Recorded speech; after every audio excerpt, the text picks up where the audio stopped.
Semoga kita tidaklah diwafatkan oleh Allah Subhanahu wa taala kecuali wafatnya kita dalam keadaan yang indah, yaitu husnul khotimah.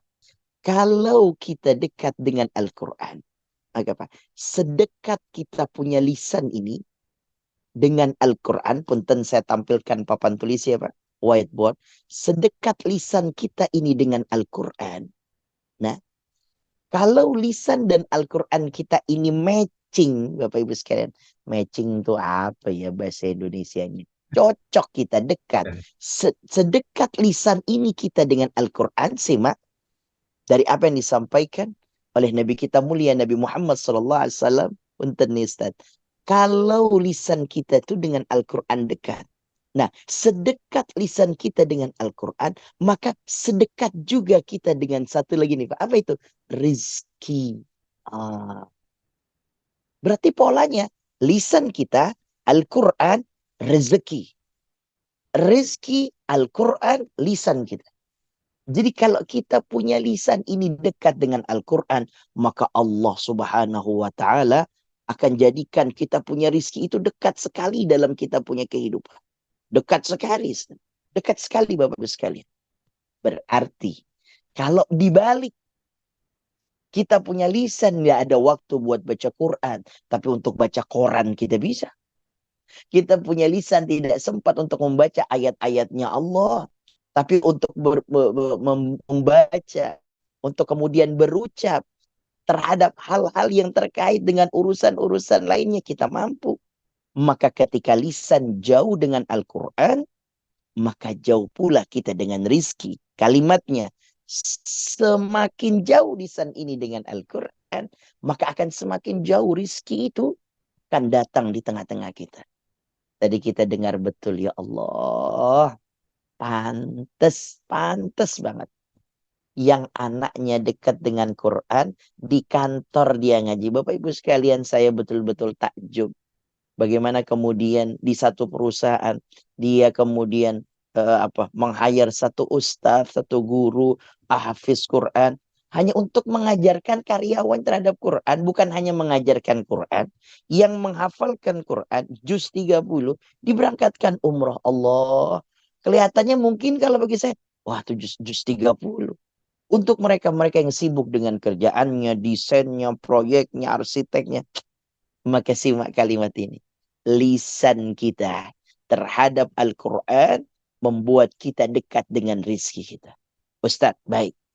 Maka mereka-mereka yang kemudian tadi mengatakan bahwa saya nggak sempat, Ustaz.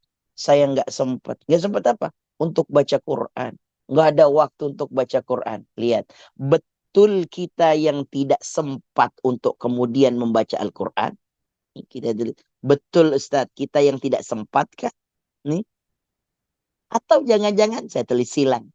Atau jangan-jangan kemudian Allah tidak menganggap bahwa kita ini pantas untuk membaca ayat-ayat sucinya. Kenapa? Kok yang lain bisa, yang lain dimampukan, yang lain kemudian punya keluangan waktu. Bahkan Masya Allah dari ba'da subuh sudah bangun. Bukan hanya ba'da subuh Ustaz. Dari sebelum subuh kita sudah bangun. Salatu wassalamu alaik. Masih ada nggak tuh Bapak Ibu sekalian di tempat-tempat kita? Sering kita dengar itu ya. Ya Imam al-Mujahidin. Ya Rasulullah. Ini apa nih Ustaz? Kalau udah terdengar kalimat ini betul ya. Kalau kita sudah mendengar kalimat ini, berarti kita sudah dekat dengan waktu subuh. Betul ya Pak? Salatu wassalamu alaik. Kalau udah mendengar ini nih, Masya Allah. Berarti yang mendengar ini Pak, dia juga salat sunnah, salat tahajud, qiyamul lail. Maka saya sampaikan Pak kalimat ini. Simak baik-baik. Kalau ada niat, pasti ada jalan. Kalau tidak ada niat, pasti banyak alasan. Saya ulang sedikit nih.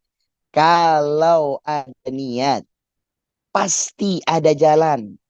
Kalau tidak ada niat, pasti banyak alasan. Kalau ada niat dengan Al-Quran, pasti ada waktu dengan Al-Quran. Pasti. lagi naik Grab car, Go-car, atau kita yang punya driver, kita bisa baca Quran itu. Sambil berjalan dari rumah ke kantor, dari nganterin anak, cucu ke sekolah, lalu kemudian pulang di sekolah ada waktu 10-15 menit. Bismillahirrahmanirrahim. Amma yatasa'alun. Anin naba'il azim. Alladzi hum fihi mukhtalifun. Tadi yang dibaca sama Doli itu. Surah An-Naba tuh. Dari 10 menit selesai, Pak. At-Takatsur tadi yang dibaca sama Ainul Yakin.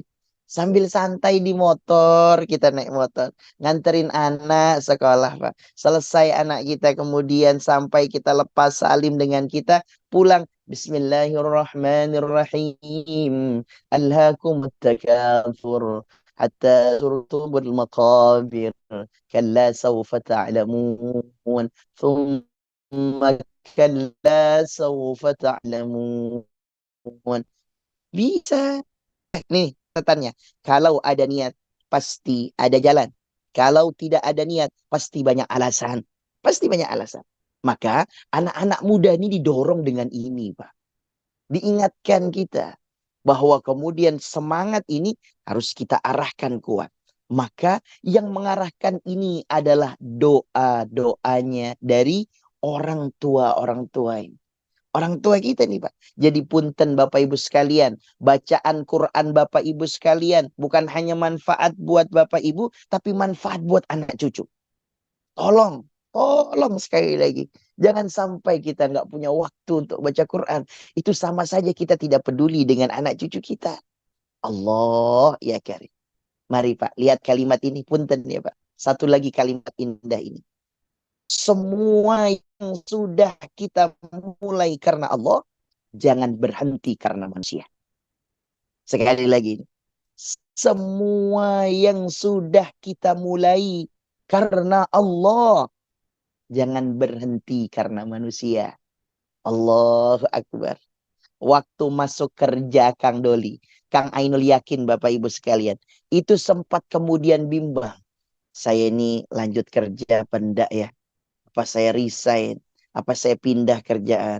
Ini kok kerja, udah mana kita kerja, pakai juga kemudian harus setoran hafalan. Ini juga belum urusan. Wah, macam-macam. Tapi dia yakin, saya ini kerja bukan hanya sekedar kerja, tapi kerja ini adalah mencari nafkah. Mencari nafkah adalah ibadah. Ibadah berarti karena Allah. Semua yang dimulai karena Allah, jangan berhenti karena manusia. Bapak Ibu sekalian, kita punya keluarga ini kan ibadah karena Allah. Punya anak, punya cucu. Bapak Ibu sekalian, jangan berhenti mendoakan mereka. Makanya kalau punya anak, ya Bapak Ibu sekalian, sekeras apapun anak kita, seaktif apapun anak kita, setinggi apapun anak kita, tidak akan pernah itu bisa terjadi kecuali atas izinnya dan ridhonya Allah. Dan izin Allah, ridhonya Allah turun kepada mereka. Juga izin dan ridho dari Bapak Ibu sekalian sebagai orang tuanya. Maka saya sampaikan Bapak Ibu sekalian, Quran yang kita baca nih, itu manfaatnya bukan hanya kita, tapi manfaatnya buat anak cucu kita. Makanya sebelum membaca kita Al-Quran, kita kan mulai dengan A'udzu billahi minasyaitonir rajim. Mulai ta'awudz. Seraya kita meminta kepada Allah, ya Rob, aku berlindung kepadamu terhadap diriku nih dan anak turunanku. Lihat nih Pak tafsirnya. Minasyaitonir rajim. Daripada godaan-godaan syaitan. Godaan apa? Anak-anak kami, cucu-cucu kami, tolong jaga dari pergaulan-pergaulan saat ini ya Rob. Jangan sampai mereka jatuh dalam kemaksiatan. Jangan sampai mereka jatuh dalam perkara-perkara yang kau larang. Makanya dimulainya dengan A'udzu billahi minasyaitonir rajim.